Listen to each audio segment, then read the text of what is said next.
Bueno, hablemos sobre las teologías radicales. Ya me está dando menos la garganta. Em, Bueno, quiero introducir esta parte hablando un poquito sobre lo que está ocurriendo de pronto en mi país, en Colombia, relacionado con la teología reformada. Mi país ha venido creciendo de una manera hermosa, dramática y positivamente la fe protestante. Digamos que las iglesias locales reformadas, bautistas y presbiterianas han abrazado una visión de fe muy seria, muchas en cuanto a la escritura, y creo que eso para nosotros ha sido provechoso. Hemos visto un crecimiento, gracias Abraham, hemos visto un hermoso crecimiento de toda esta fe, pero nadie puede negar que juntamente con eso vienen errores del pasado que no vamos a poder evitar, querámoslo o no. Hemos venido hablando sobre alta crítica, sobre hipótesis documentaria, crítica de la forma, crítica de las fuentes, crítica de la redacción. Hemos entrado en el pensamiento liberal, visto algunos de sus protagonistas, hemos visto el neoliberalismo, hemos visto el peligro de la neortodoxia, en fin, todo esto lo hemos logrado pues mirar acá. Pero aunque hemos visto todo eso, hay visiones que todavía podemos considerar más radicales. Dentro de los mismos estudiosos de la teología contemporánea, encontramos esta cantidad de movimientos radicales. Pero ¿qué entendemos por teología o teologías radicales, como algunos dirían? Bueno, básicamente las teologías radicales son un movimiento teológico o un grupo de movimientos teológicos surgidos entre autores protestantes, especialmente anglosajones, a partir de 1960, y que se caracteriza por reaccionar frente a la teología protestante precedente a la teología dialéctica y a la neortodoxia, y la acusa de no haber asumido con toda la radicalidad necesaria las implicaciones del fenómeno del ateísmo moderno. Esta teología también puede designarse como teología de la secularización, porque su punto de partida lo constituye precisamente la consideración de que la humanidad ha llegado a una situación de plena secularización. Entendemos que es secularización, ¿cierto? Todos. Secularización es una separación progresiva y continua de la sociedad del Dios vivo. O sea, eh, hay épocas donde parece menos grave, pero hay otras épocas donde esta secularización eh, golpea, golpea fuertemente. También se llama desacralización, es decir, que no encontrar ningún elemento sacro o sagrado en la vida. Ahora, nosotros entendemos que no hay algo como vida secular, que ya lo habíamos dicho, y vida sacra, ¿cierto? Sino que todas las cosas deben ser vividas para la gloria de Dios. No, nosotros no podemos hacer una separación, y ya lo habíamos dicho, que uno de los errores comunes que cometemos es, por ejemplo, decir mi trabajo secular es este, no. La Biblia dice todo lo que hagáis, hacedlo como para el Señor. Entonces no cabe ninguna distinción entre una y otra cosa. ¿Cómo el qué? Sí, vivir delante de Dios, el Corán Deo, sí, claro que sí, por supuesto.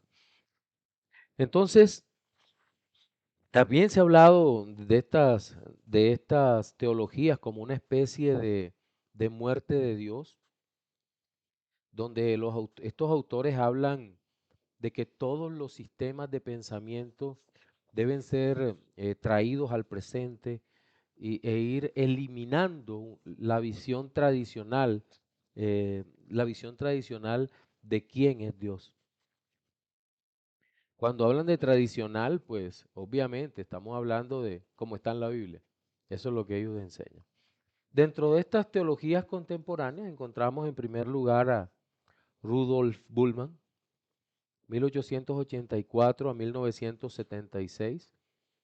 El tipo de teología radical que él plantea es lo que se conoce como la desmitologización. Y tal vez este es el más conocido de todos los teólogos alemanes contemporáneos. Y aunque en nuestra comprensión de sus escritos es un teólogo liberal, la clasificación estricta de su pensamiento sería la de un teólogo dialéctico, es decir, un neortodoxo básicamente, por su forma filosófica de ver la relación entre la fe y el mundo. Entonces, en Bullmann encontramos la influencia de Kierkegaard, también el pensamiento de Heidegger, es decir, él básicamente lo que tiene es un humanismo existencialista en en su visión de la fe, un humanismo existencialista. Bullmann fue el encargado de articular lo que se conoce como, ya en la versión más radical de la crítica de las formas. ¿Se acuerdan lo que hablamos de Dibelius?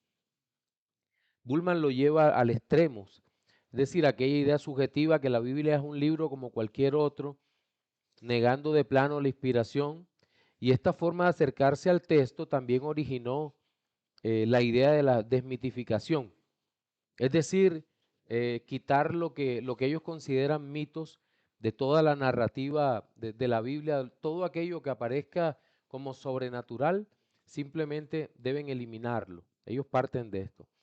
No obstante, uno de los puntos que debe valorarse en la teología de Bullmann es su llamado a la predicación de Cristo, el mensaje de la cruz, aunque tenga errores serios. La acción de proclamación para él es una necesidad que según Bullmann muchas veces olvidamos. Pero ¿qué Cristo? Ya hemos hablado de cuál es el Cristo de los liberales. Un concepto más que una persona. Este, una historia que inspira más que la realidad del Cristo que salva. Bullmann decía sobre la predicación de Cristo, mediante la desmitologización y la reinterpretación del mensaje cristiano para la edad moderna, el predicador debe proclamar el querigma de la cruz. Bullmann, como buen luterano, creía que el ser humano se encuentra con el Cristo crucificado a través de la palabra predicada. De hecho, él mismo se entregó a la tarea de la predicación a lo largo de su distinguida carrera académica. Bullmann criticó la tradición liberal en la cual había sido versado por dar más énfasis en la obra social en vez de la proclamación de la palabra de la cruz. Bullmann estimaba que los liberales habían quitado del cristianismo el escándalo de la cruz. Proclamó: el objeto de la teología es Dios, y el reproche que lanzamos contra la teología liberal es este: ella no se ha tratado de Dios, sino del ser humano. Dios significa, cuidado a esto, la radical negación y superación del ser humano. Por eso, la teología cuyo objeto es Dios no puede tener otro contenido que el logos de la cruz. Pues bien, este logo es escándalo para el ser humano. Por eso, el reproche contra la teología liberal es que ella ha querido evitar o suavizar este escándalo.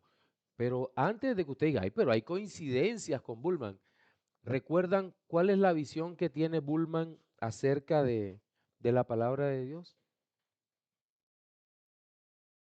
¿Qué decía él? ¿Qué creía Bullmann sobre la Biblia? ¿Qué era para él la Biblia?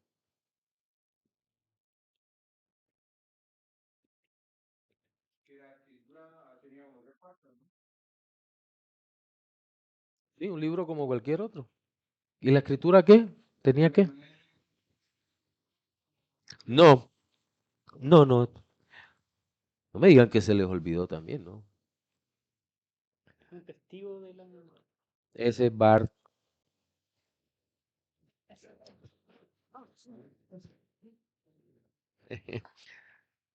No, hombre, no me digan eso, en serio.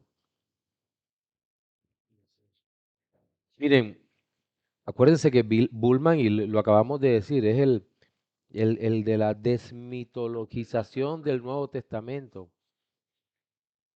Para Bullman, en realidad, la Biblia es una serie de mitos que no tienen peso. Entonces, él hablar de la predicación de Cristo es la exaltación de, para él, un mito por encima de los otros, que tal vez sea conveniente enseñar, pero que no es una realidad objetiva. Entonces, es un poco contradictorio eh, este discurso que Bullman hace en esta parte. Entonces, por eso, recuerden que yo les decía que los más peligrosos de todos los teólogos contemporáneos son los neortodoxos. Los neortodoxos. Bullman para mí clasifica dentro de la teología neortodoxa.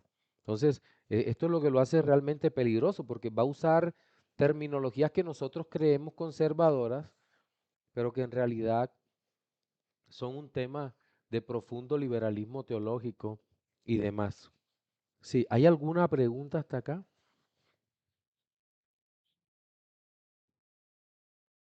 ¿Cómo conciliaba eso o sea, cómo podía conciliar eso? No entiendo, mano. Eh, El escándalo de la cruz y todo eso. sí, porque uno puede pensar, o sea, uno pensaría pues que está teniendo como una inclinación Conservadora. conservadora, hasta bíblica, se pudiera decir, pero al tiempo considera que todo eso es un mito, entonces está defendiendo algo que no tiene Claro, base, o sea. acuérdate que para muchos de ellos la cruz es un símbolo. Entonces, la importancia del símbolo es lo que la importancia de la relevancia social o religiosa del símbolo es lo que ellos defienden.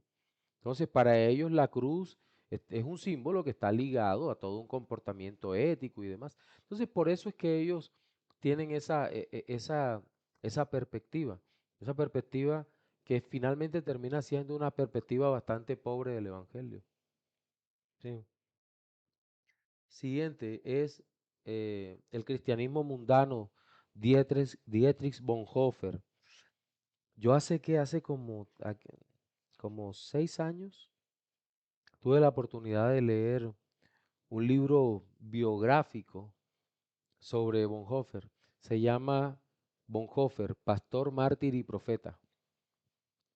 El autor es el afamado escritor, no, creo que norteamericano, Eric Metaxas, quien también había escrito una biografía sobre William Wilberforce y otro sobre Martín Lutero.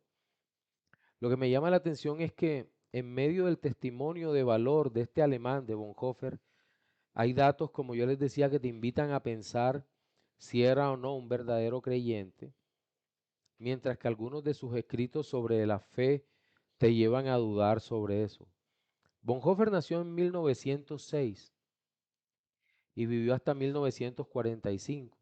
Fue famoso por su oposición al nazismo alemán. Su influencia neortodoxa es innegable. Fue amigo personal de Karl Barth.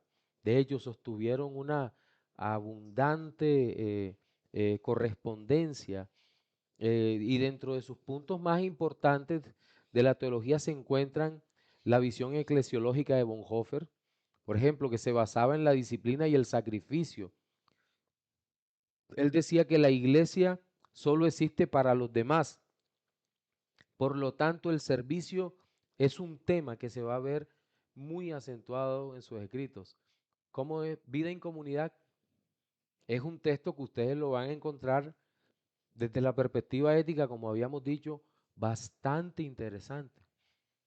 ¿Pero por qué? Porque tiene una estructura ética muy seria, pero la base ética no es el Evangelio en Bonhoeffer. Tenga eso en mente, no es el Evangelio. Es decir, y acordémonos que en el mundo hay personas con una ética elevada, pero que realmente no son creyentes, son unos seres humanos intachables en cuanto a lo que nosotros creemos que debe ser un ser humano. Pero pero la realidad es que no son creyentes, no son creyentes. Una de las declaraciones más enigmáticas de él fue el llamado cristianismo sin religión, lo cual no se sabe a ciencia cierta a qué se refiere.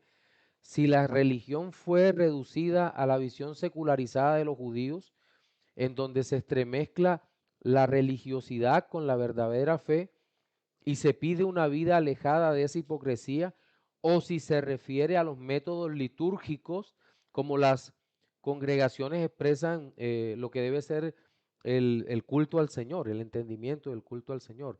¿A qué se estaba refiriendo en esta frase de cristianismo sin religión?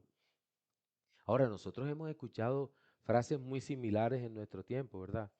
Por ejemplo, yo citaba ahorita a Roberts, a A.T. Robert, no, A.T. no, a Robertson, a Sincero para con Dios, Robinson, el obispo, el que fuera obispo anglicano, pero que era liberal. ¿Se acuerdan esa frase de Cristo no es religión, sino un estilo de vida? ¿Sí se acuerdan? Es una expresión liberal. ¿Por qué? Porque la escritura nos habla de religión. Ahora, muchas veces se han trastocado los términos y religión se ha quitado y se ha puesto la definición de religiosidad al lado. Porque ¿qué es religiosidad? Pues una práctica sin contenido verdadero. Eso es religiosidad.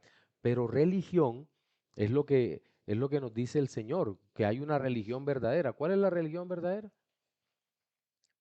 Nos expresa claramente seguir a Cristo y vivir de acuerdo a lo que Cristo nos ha enseñado, pero entendiendo que la obra de Cristo prevalece sobre todo, sobre cualquier ideología, pero hay una religión verdadera.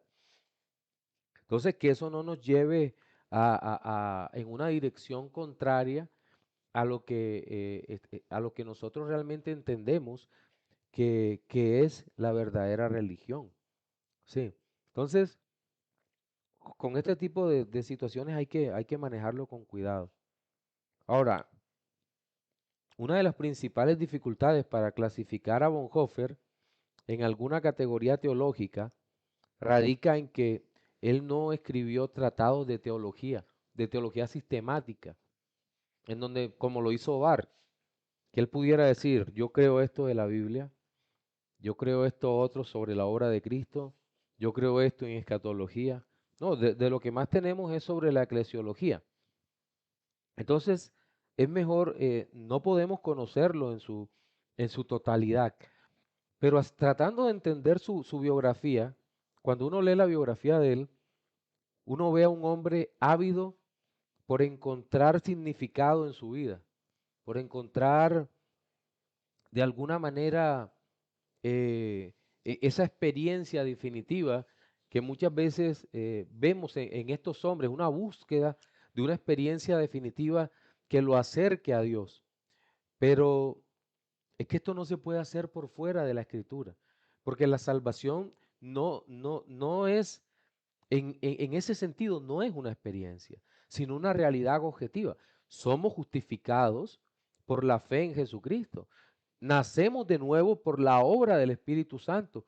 Y pregunto, ¿eso implica que siempre nos sintamos de una manera en particular? No. Pero, ¿qué vemos en Bonhoeffer? Bonhoeffer empieza a buscar esa experiencia incluso viajando a los Estados Unidos y refugiándose en en las iglesias donde, en estas iglesias negras, ¿te acuerdan? Donde hacen esos cánticos, en fin, que gospel, el cántico del gospel y demás. Entonces, él se refugia en eso y trata de encontrar significado y dice, no, me fascina esto.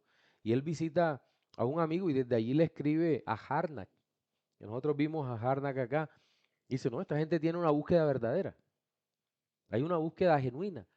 Y luego ataca a los liberales norteamericanos y los acusa de hipócritas. Sí, entonces es un personaje que bueno, muere lo que nosotros podríamos decir prematuramente porque al oponerse a Hitler, de hecho él estuvo involucrado en el atentado fallido contra Adolf Hitler a través de una bomba. y, y muere creo que un mes antes, si no me equivoco, de que los aliados entraran en Berlín. Tuvo muchas ocasiones de escapar, pero no pudo, no, o no quiso. Pero de hecho, hay hasta una película de Bonhoeffer. Sí, que uno lo empieza a ver y uno dice, bueno, el desafío de su vida, una persona con una ética interesante, pero en el fondo, en el trasfondo de lo que él negaba, no parece creyente. Porque todo esto tiene un orden, ¿cierto? Una doctrina correcta hemos visto, un sentimiento correcto, una práctica correcta, porque no puede haber lo uno sin lo otro. Sí. ¿Hay alguna pregunta hasta acá?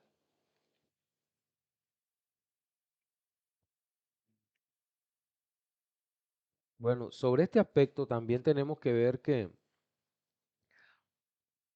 la vida de estos hombres, eh, muchas veces de como Bonhoeffer, desafía al cristianismo verdadero a vivir de una manera en que podamos vivir para Cristo. Porque si este hombre no tenía una doctrina correcta y todo lo que hizo, nosotros que tenemos doctrina correcta estaríamos llamados tenemos un desafío mucho más grande en nuestra vida a vivir para la gloria de Dios. Creo que en eso estaremos de acuerdo, ¿cierto? Sí.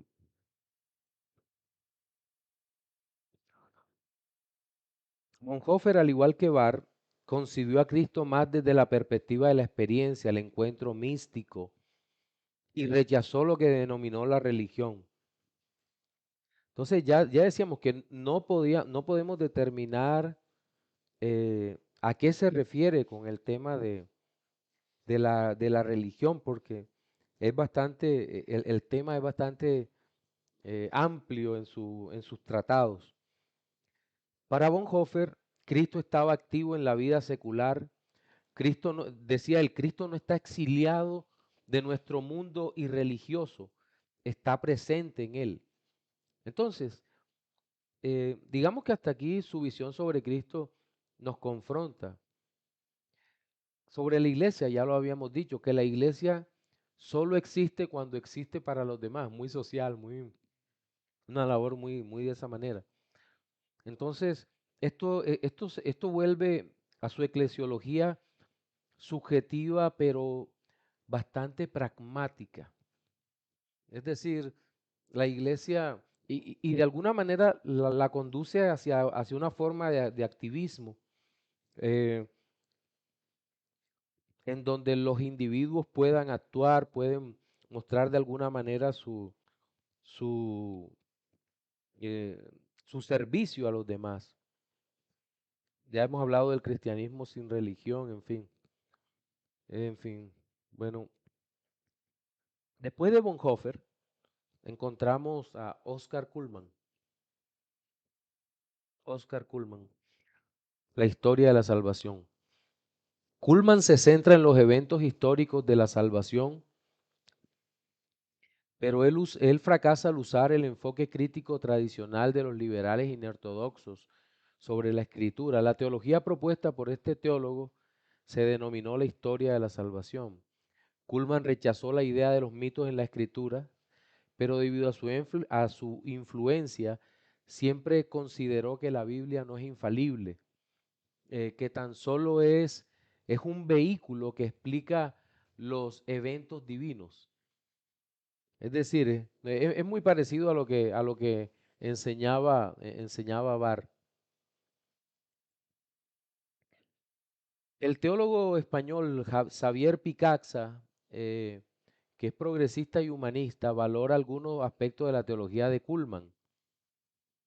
Él dice, Kuhlmann nos enseñó que la realidad no está compuesta de esencias inmutables, sino que es historia, y que Dios mismo está implicado en el tiempo, de manera que más que decir Dios es eternidad, podríamos afirmar que Dios es tiempo.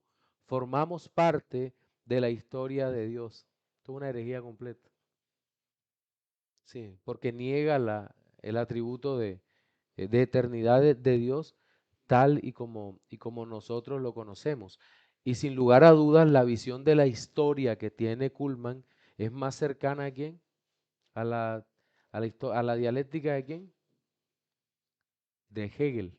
¿Se acuerdan? Que la de la forma como Hegel concibe la historia.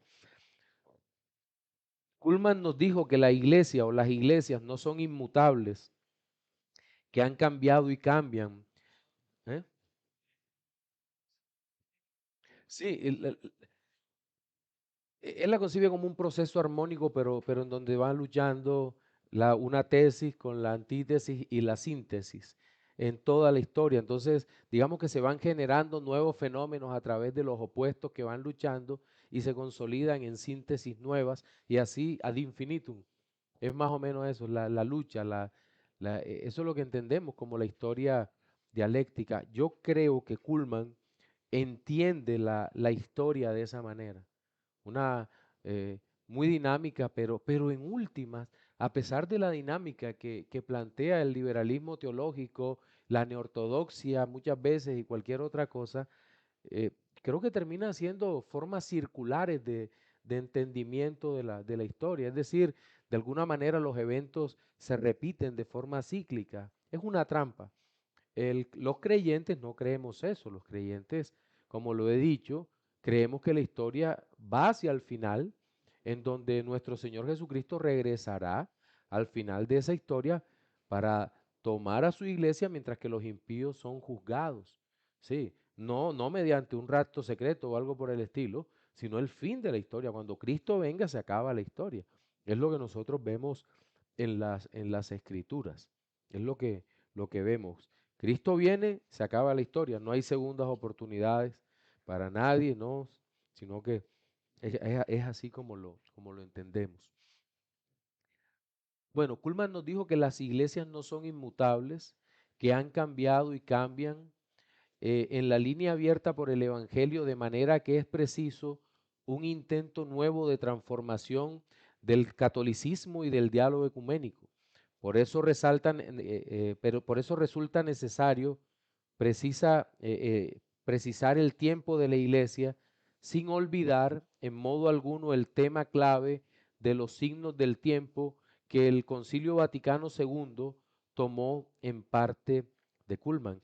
Recuerden, la visión católico-romana del Concilio Vaticano II difiere bastante de la idea anterior a Trento, que el Concilio de Trento fue totalmente antirreformado, antirreforma, fue un esfuerzo del catolicismo romano por hacer toda una contrarreforma, por volver a los principios de ese catolicismo.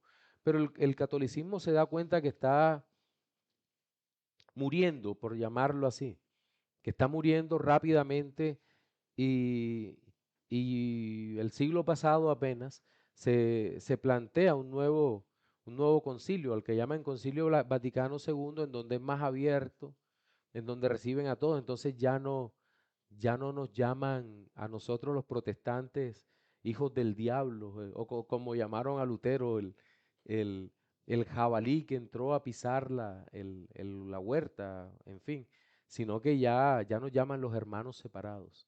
Ya el catolicismo romano no es la única iglesia, sino que ahora ellos pueden concebir que más iglesias son de alguna manera aceptadas dentro del catolicismo romano, aunque no estén en la iglesia.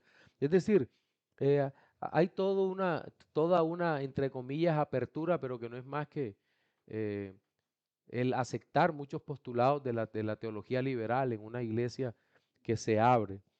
Sí. Yo creo que ese texto, los que vayan a estudiar catolicismo romano y demás, cuando lo vayan a ver, tienen que comparar el texto de Trento con el texto de Concilio Vaticano II. Tienen que necesariamente compararlo. Luego, bueno, viene la teología de la muerte de Dios. Este es otro movimiento que debemos considerar dentro de las teologías radicales y es un movimiento que tiene su origen dentro de las denominadas teología de la secularización, en donde se pretende despojar totalmente a la sociedad del pensamiento de Dios. Y uno de los teólogos más influyentes fue el que ya he mencionado, John Robinson, con su libro Honesto con Dios, Sincero para con Dios, que ya habíamos hablado, que fue un bestseller, en donde creo que fue un hito dentro de la teología liberal del siglo XX, en donde se trata de quitar toda reverencia, toda posibilidad de un Dios trascendente, de un Dios que es verdadero Dios, sino que aquí, mm, en su afán de mostrar un Dios cercano, lo que terminan o lo que termina Robinson enseñando es, es un Dios, una caricatura de Dios. Es lo que realmente muestra. Un ídolo hecho a la medida del hombre, pero en ninguna manera el Dios de la Biblia, el Dios trascendente. Eh, Según él, el lema de los creyentes en este nuevo cristianismo que él plantea en su libro es: ama a Dios y haz lo que quieras. Y, y él dice, debe suprimirse la división entre iglesia y el mundo. Cuando la Biblia, ¿qué nos dice? Que el que se hace amigo del mundo se hace enemigo de Dios. Entonces, conceptos como estos son los que hacen que aparezcan los malos entendidos. No podemos, no podemos derribar el muro de separación que existe entre la iglesia y el mundo, porque hay un muro de separación enorme. Ahora, entendemos, y lo he dicho ahora mismo, que no hay algo así como vida secular y vida sacra. Porque el creyente vive siendo parte del reino de Dios, pero que ha avanzado dentro del reino de las tinieblas. Digamos que cuando hablamos de reinos, están superpuestos. Reino de Dios, reino de los cielos, y el reino de las tinieblas está aquí. Nuestra vida diaria es en medio de un mundo que no conoce a Dios, pero nosotros conocemos a Dios y vamos a ese mundo a mostrar, pero la división siempre existirá, no hay manera de poder derribarla. Entonces, eh, o-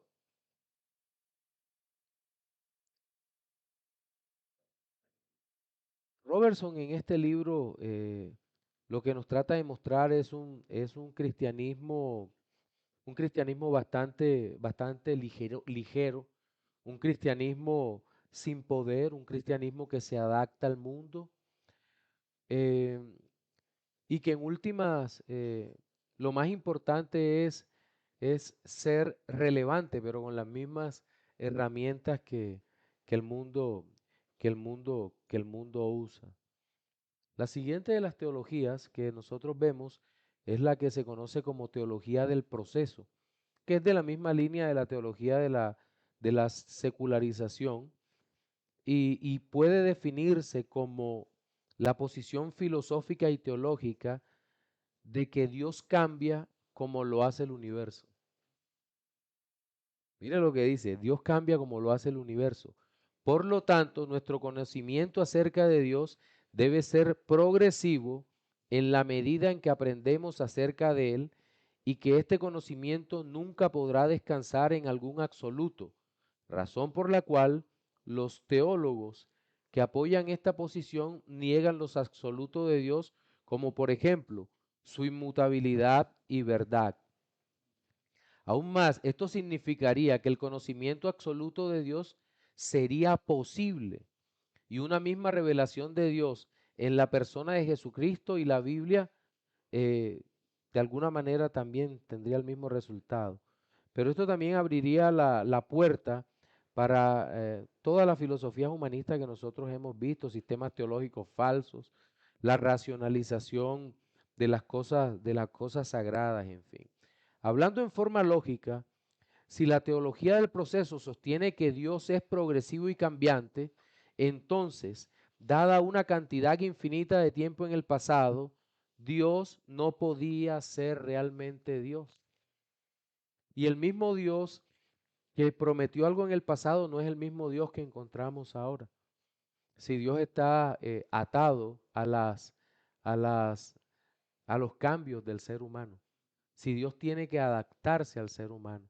Yo pienso que esto sale de las mentes totalmente corrompidas y secularizadas, en donde se cree que Dios tiene que adaptarse al hombre y no el hombre creer a lo que Dios dice, lo cual no es realmente posible. Nosotros no podemos simplemente pensar que hoy porque el hombre, por decir algo, le guste drogarse a muchos hombres, entonces Dios tiene que aceptar que el hombre destruya su cuerpo. Dios no tiene por qué aceptar eso. O porque a un grupo de personas que decidieron en sus conciencias pervertidas que se puede matar a un bebé no nacido, a un niño no nacido, entonces Dios tiene que aceptar eso porque el hombre hoy en día lo acepta. Esas son perspectivas totalmente eh, fuera de lo que es el conocimiento verdadero, el concepto verdadero de Dios. ¿Hay alguna pregunta o intervención hasta acá? No. No, encontré fue varias páginas en internet, porque de pronto Paul Enns tiene algo sobre esto en su portavoz de teología, pero no es amplio. Sí, sí hay algunos artículos, incluso en inglés hay algunos artículos interesantes sobre estas teologías, un poco más amplios. Entonces creo que hay que como que hacer traducciones de todo esto. Sí. Y creo que sería bueno que en sus ensayos de pronto ahondaran sobre algunos de estos temas que hay menos materiales en español. Sería muy bueno, de verdad que sí. ¿Alguien más? Víctor. ¿Se escucha? Una consulta, pastor, respecto de todos estos autores. Bueno, sacando quizá un poquito a Bonhoeffer, Ujú. pero me llama la atención que todos ellos crecieron al alero de la iglesia, o sea, o fueron hijos de ministros o se educaron dentro del cristianismo. O sea, no eran de una secta satánica No. o de un concierto de Iron Maiden, que es lo que yo esperaría que de lo que vinieran estas ideas, pero ¿cómo se podría explicar eso? Y también, ¿por qué no ser derechamente escéptico? ¿Por qué no ser derechamente ateo, sino que permanecer dentro del cristianismo o siendo como portavoz de un nuevo cristianismo? A ver, yo lo que veo ahí es que es como un deseo de quedar bien con Dios al tiempo que destruye su obra. Sí, es más o menos eso. Quedemos bien con la gente de nuestro tiempo, con el pensamiento de nuestro tiempo, es lo que tal vez ellos querían, pero sin escandalizarlos tanto. Y el resultado fue terriblemente dañino o peor de lo que nosotros podemos llegar a pensar. Em, yo pienso que gracias a Dios que ya en el siglo XX, en el siglo pasado, aparecieron los hombres que le hicieron frente a toda esta cantidad de pensamientos impíos y lograron presentar una forma seria de teología y de hacer reflexión teológica. Pero también creo que esto nace en en la irreflexión teológica de la gente de su tiempo, que fueron incapaces de rechazar todo este tipo de humanismo que se había introducido en la iglesia. Y es que lastimosamente la iglesia evangélica ha sido irreflexiva, no ha logrado, ha abandonado la academia. Si alguien sale tratando de presentar una visión filosófica de alguno de estos puntos, simplemente dicen, ah, no, sí, todo está bien, no te preocupes, este, tranquilo, sigue adelante con el trabajo, pero nadie sale a hacerle frente. Nadie lee esto porque dice, no, es que esos libros, por lo menos personas preparadas, no, es que esos libros son muy densos, a mí no me interesa. Mientras ellos están haciendo cosas más sencillas que invaden la mentalidad de los hombres y terminan golpeando duramente el cristianismo. Sí, vuelven, entre comillas, más potable su veneno, pero no hay quien los critique, no hay, y esto realmente afecta, realmente es doloroso. Sí. Pero fíjate que sí, y ese es el problema, ese es el principal problema, el púlpito para proclamar todo esto. ¿Cuántas veces no hemos escuchado lo que ahorita decía?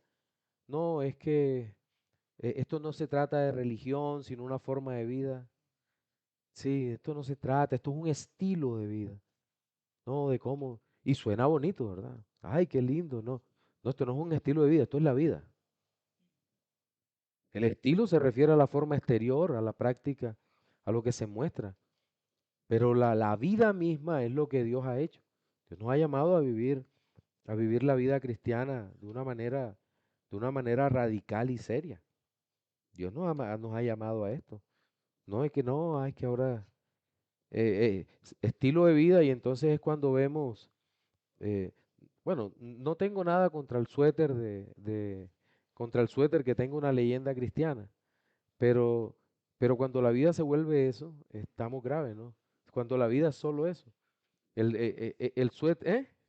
Sí, el eslogan, cuando tu vida se vuelve un eslogan, cuando por acá Cristo no sé qué cosa, en fin, se banaliza la fe. Alguna vez un hermano me decía algo que es muy serio. Estábamos estudiando, recuerdo, el tercer mandamiento. Sí, el de no tomar el santo nombre de Dios en vano y demás. Y él me decía, Alex, ¿tú crees que está bien que nosotros veamos que hay un restaurante, o aquí en Chile, por de pronto, una venta de empanadas chilena que se llame Cristo te ama? Eso no tiene sentido. Estás tomando el nombre de Dios en vano. Entonces, cuando hablamos de que no, que es un estilo de vida, banalizas a Dios. Lo vuelves tu amuleto, no tu Señor. Y eso es una forma lamentable en que nosotros vemos cómo se ha distorsionado el verdadero evangelio. Hasta dónde ha caído el verdadero evangelio. Entonces, es realmente triste. Sí. Em, Disculpe, esa era una irreflexión teológica que también había en la Europa pre-reforma. Esa... sí, claro que sí. Claro que sí. Es que, bueno, tenemos que tener algo claro y hablo a los pastores y ministros.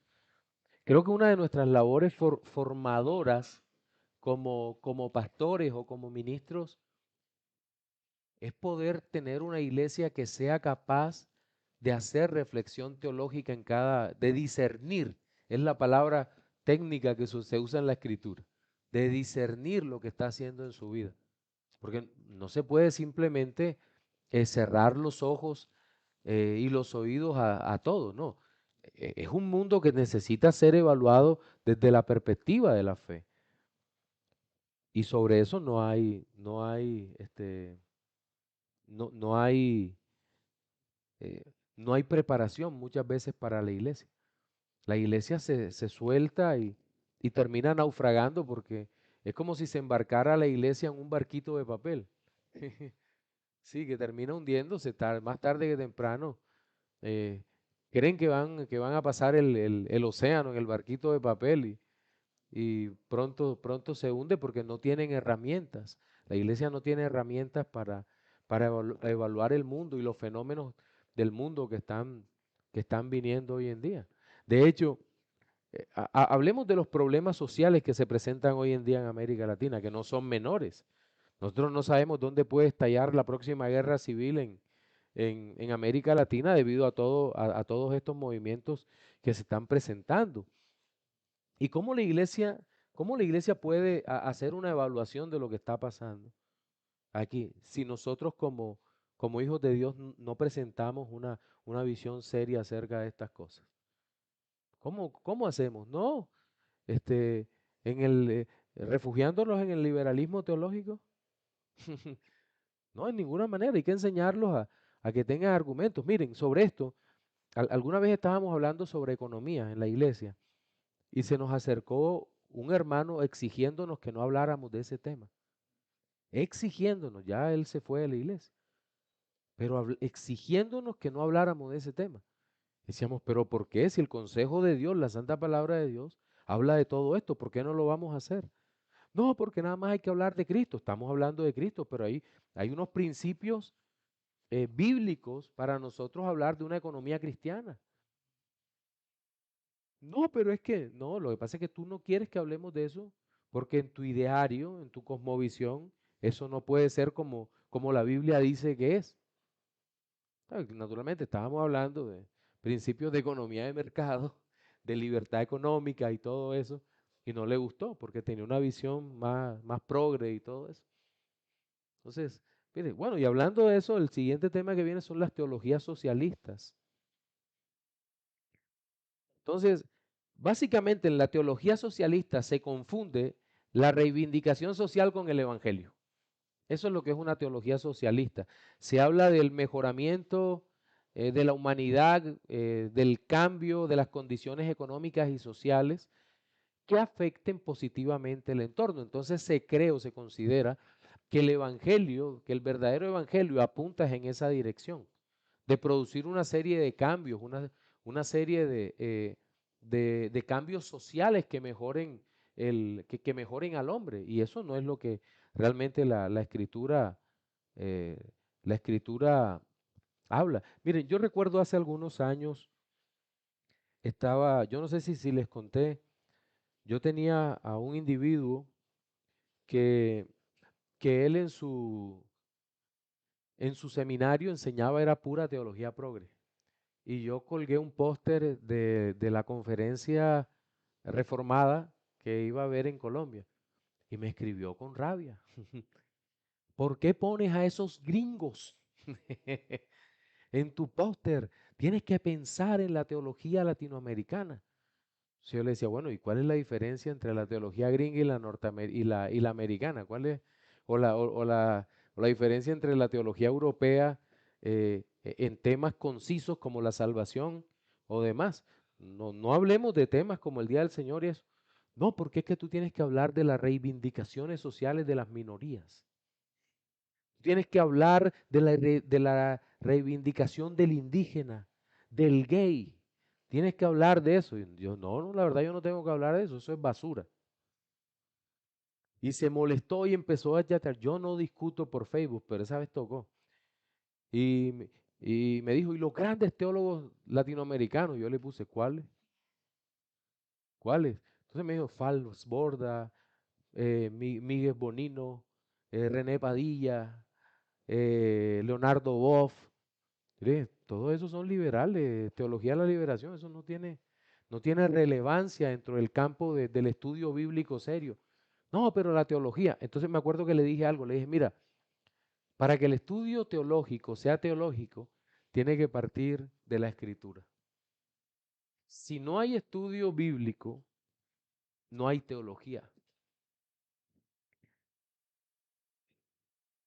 Entonces, me acuerdo que se molestó mucho y ahí discutimos, duramos bastante discutiendo, pero lo que me llamó la atención de todo eso fue que prácticamente cegado y metido en el espíritu de la época, en el espíritu de este tiempo, en ese socialismo, y yo pensaba, qué aburridor debe ser ir a escuchar un sermón de este señor, a que me hable de todo esto, de todo este sentimiento progre que invade que invade el mundo hoy en día, cuando el hombre lo que necesita es que le hablen de Cristo, que le hablen acerca de Cristo, de la salvación en Cristo. Estos movimientos socialistas se extendieron a lo largo de toda América Latina. Y como les dije, cuando llega acá, ya está transformado en la teología de la liberación. Que en mi país ocurrió que algunos sacerdotes católicos abrazaron esto y se fueron al monte con la guerrilla, como el caso de Camilo Torres, un cura de allá, se fue a la selva porque creyó que era posible ¿Cómo? Aquí en Chile, a una toma. Entonces, sí, sí, no, y eso pasa, se parte sobre el odio, se cree, hay un odio terrible en todo esto, en fin. También aparece la teología de la esperanza, en donde encontramos entre los pensadores de estos socialistas, la teología de la esperanza también es una forma de teología socialista, solo que con algunas particularidades. Encontramos a Molman, no sé si habrá muerto ya, eh, pero digamos que Molman lo que es un poco más de esto. Él fue influenciado por la filosofía marxista de Bloch, de Ernst Bloch. Él estuvo digamos que su principal obra, la obra de Molman fue La Teología de la Esperanza, que fue publicado en español en 1968 y fue producto de un estudio bíblico que se enfocaba en la esperanza cristiana del futuro, con tesis como un desarrollo de la religión al que llamó Revolución y el futuro en 1969. Para Molman, el principio hermenéutico que domina en la interpretación bíblica es la escatología y la esperanza, pero la escatología no es como nosotros la entendemos, obviamente, sino la escatología de un futuro en donde habrá igualdad después, en fin, todo eso. Entonces, Molman desplaza del centro de la Biblia a Cristo y llena al hombre de una especie de optimismo ilimitado en el futuro. Es decir, la esperanza del creyente no es Cristo, sino el futuro, en que lo que viene será mejor. Y eso es una manera, obviamente, errada de asumir de asumir la fe. Mis hermanos, yo no doy más. Preguntas hasta acá, nos quedan algunos temas, pero por ejemplo el tema de la teología de la liberación, el tema de los pobres y la pobreza, el amor a Dios y prójimo aquí en América Latina, el pobre y la conversión cristiana, todo lo que ellos creían acá, y hombres como Gustavo Gutiérrez, José Miguel Bonino, todo esto, y el método histórico crítico. Que vamos a ver si les envío algo de esto al pastor Alex y los demás materiales que serán necesarios usar. También nos queda faltando un poco, permítanme acá, un poco bueno, ya habíamos hablado del método histórico crítico y todos estos hombres que son tan peligrosos en el tema de exégesis bíblica ya. Si existe un método correcto de interpretación, se nos queda también por fuera el tema del feminismo evangélico y cómo, y cómo golpeó esto profundamente la iglesia en el mundo, con todo este tema de cuándo empieza realmente el tema de las pastoras y de las oficiales dentro de la iglesia, cómo realmente no es un tema del cristianismo clásico ortodoxo, bíblico, sino que ya es una importación desde las perspectivas feministas. eh, También se nos quedó por fuera el carismatismo y las iglesias emergentes, porque son influenciadas desde la perspectiva liberal.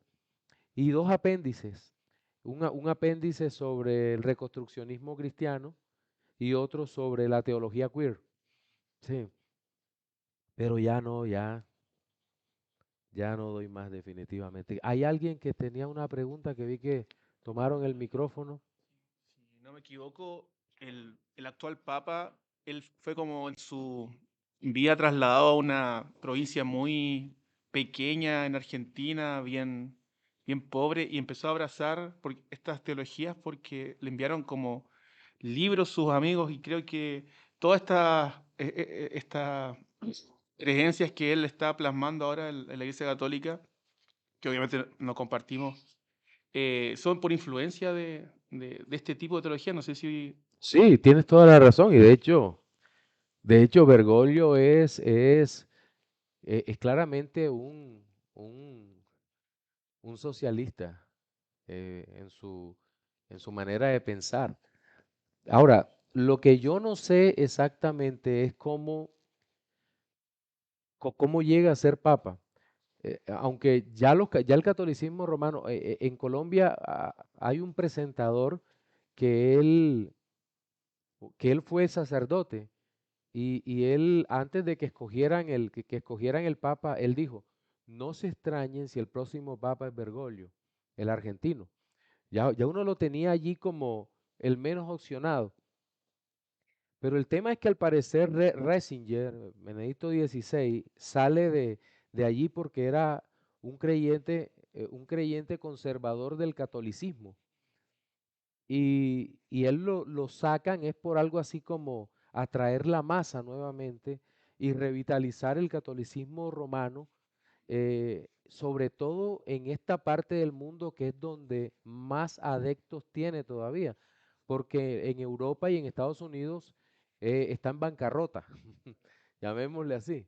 Entonces, tal vez en Italia menos, ¿no? En Italia hay más catolicismo romano, pero digamos que la elección de Bergoglio cumple ese objetivo. Y también observamos que el socialismo o el ala izquierda del catolicismo romano es muy superior en número al ala de derechistas clásicos. Fíjense, aún en el catolicismo romano, es decir, son mucho más los que están casados con Concilio Vaticano II que los que están casados con Trento. Entonces, todo eso nos pone a pensar un poco sobre hacia dónde va el mundo, hacia dónde va un mundo que cada vez se hace más progre, que cada vez se destruye más en ese sentido y cómo penetra cada vez más en las iglesias, ¿no? Pero nosotros descansamos sobre la máxima del Señor de que donde abundó el pecado, sobreabundó la gracia. Sí, es cierto que a veces nos, pues nos sentimos un poco abrumados con todo esto, pero, pero Dios es bueno y Dios nos sostiene y nos sostendrá porque Él sostiene a su iglesia y Dios nunca se deja a sí mismo sin testimonio. Sí. ¿Alguien más? ¿A través de las redes tenemos algo? Ok. La filosofía, la filosofía marxista que se apoyaba Moltmann, ¿quién era el nombre de ese? ¿Era Hegel? ¿Que se apoyaba quién? Moltmann, Goldman. la filosofía Ah, marxista de quién? ok, sí. Ya, sí, ya enseguida te doy el nombre completo. Sí, un segundito.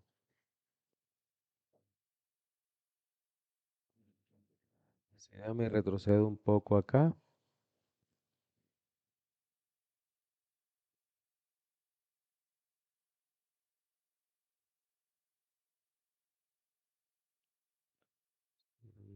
Molman. Loch. Sí. B larga Loch. Ok. Sí, ¿alguien más? Eso es cuando usted hablaba de los... Ah, no, se me fue el nombre, pero de... Creo que era Bullman, de los procesos históricos como repetitivos. Ah, Hegel. Ellos literalmente creen eso, o sea, que la historia tiene un desarrollo de esa manera. Sí, literalmente creen eso. Claro. La dialéctica marxista.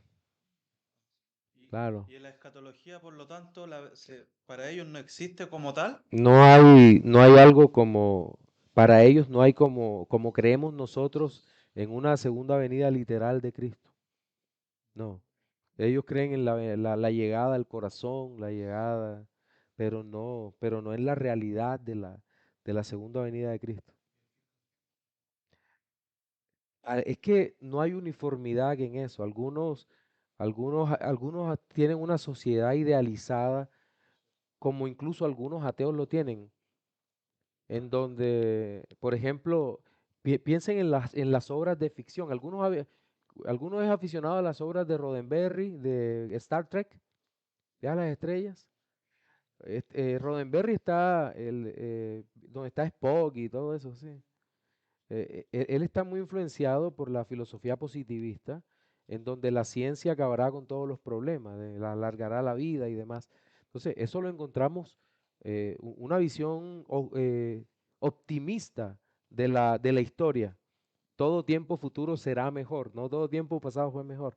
¿Y cómo llegaremos a eso? Pues visiones pluralistas, progresistas, todo esto. Entonces, algunos teólogos liberales están llenos de esa idea positiva. La ciencia arreglará todo, todas las cosas cambiarán, todas las cosas serán mejor, tendremos un mejor mundo. Eso es lo que de alguna manera esperan. Sí. Entonces, creo que ya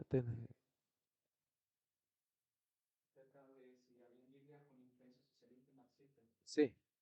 Hay una latinoamericana que no es ¿cómo que se llama, Pastor? Esa es la que, Nueva Biblia latinoamericana, ¿cómo que se llama? No, tampoco. Pastor, el que tiene sueños soy yo, pastor. Ah, bueno. Hay una que se llama Biblia Latinoamericana, que es católica. Una Biblia latinoamericana que es católica, tiene una influencia socialista fuerte, ¿verdad? Tienen sacerdotes chilenos. Ok, está bien. Sí, sí, ese trabajo ya existe lastimosamente. Lastimosamente, ya está ahí. Si no la compres, si la ves. Sí. Sí, ¿alguien más? Ok. ¿Qué respecto del fundamentalismo? Y perdón que la haga, yo sé que ya no puede más, pero no quiero que me quede pendiente. Dentro del fundamentalismo, yo entiendo que fue como una respuesta prácticamente a toda esta ensalada de, ya, ensalada de desorden y de deshonestidad y de, no sé, veneno teológico. Pero dentro, en cuanto al fundamentalismo, eh, ¿qué es lo bueno que usted podría mencionar como que podemos valorar y qué es lo que hay que evitar? Porque Yo, algo dijo del pensamiento no crítico, sino que no tenemos pensadores como tal, sino que es como, bueno, no creemos eso y punto. Sí, es como eh, la máxima del fundamentalismo, ¿o no? no, es que el fundamentalismo plantea puntos teológicos muy serios en donde dice, el cristiano debe creer esto, partiendo del nacimiento virginal y terminando en la segunda venida de Cristo. Eso lo hace el fundamentalismo y lo hace desde una perspectiva teológica apologética bastante seria. Entonces, eso tendríamos que imitarlo nosotros. ¿Dónde empieza el problema del fundamentalismo? No con el fundamentalismo en sí mismo, sino en el siguiente estadio del fundamentalismo, que es el neofundamentalismo, en donde viene ya el tema de la separación secundaria. Si tú no piensas igual que yo, ya no eres parte de mi círculo de amigos, de mi círculo de hermanos, y en donde termina destrozando la unidad del cuerpo de Cristo de muchas maneras. Eso derivó en que se debilitara la iglesia y el mismo liberalismo teológico que ellos combaten termina infiltrándose por el patio trasero de la casa. Gracias, mi hermano. Yo pensaba que era agua, pero bueno.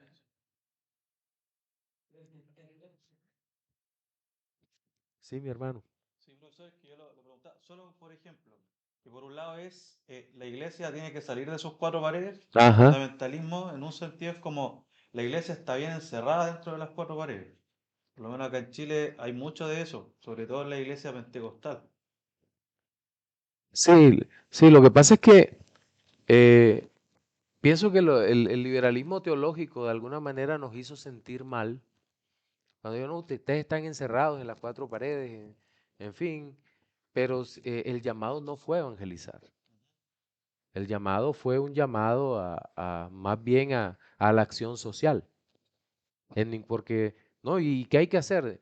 Porque es que cuando se le preguntó al liberal, él lanza el reto y muchos cayeron en la trampa. Salgan de las cuatro paredes y dijimos a evangelizar. Y dijo, no, no, no, no, no. La acción social, porque hay que mostrar el carácter integral de la iglesia. Y ya te redefinieron el evangelio. Esa no es la gran comisión. La gran comisión es ir y hacer discípulos a todas las naciones. Ese es, predicando, enseñándoles que guarden todas las cosas que yo he mandado, bautizándolos en el nombre del Padre, del Hijo y del Espíritu Santo. A eso, y yo estaré, y hay una promesa, y yo estaré con vosotros todos los días hasta el fin del mundo. Entonces, lo que vemos, de lo que trata en esta parte no es, no es la acción social, es el evangelismo, el discipulado. Y ahora, y también hay que entender la forma de discipulado que nos plantea la Escritura.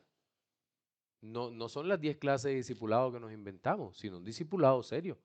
Un discipulado que llama a eso, a la enseñanza de la verdad de Cristo, de la verdad doctrinal, a una verdadera preparación. Gracias, mi hermano Abraham. A eso es a eso es lo que se refiere. Sí. Bueno, permítame orar y le doy espacio a mi pastor Alex un segundito acá para que él...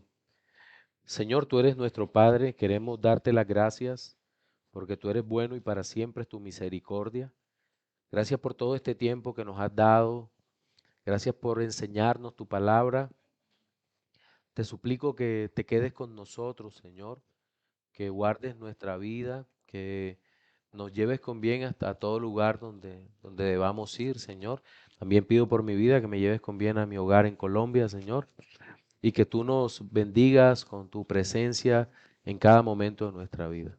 Padre, en el nombre de Jesús hemos orado. Amén.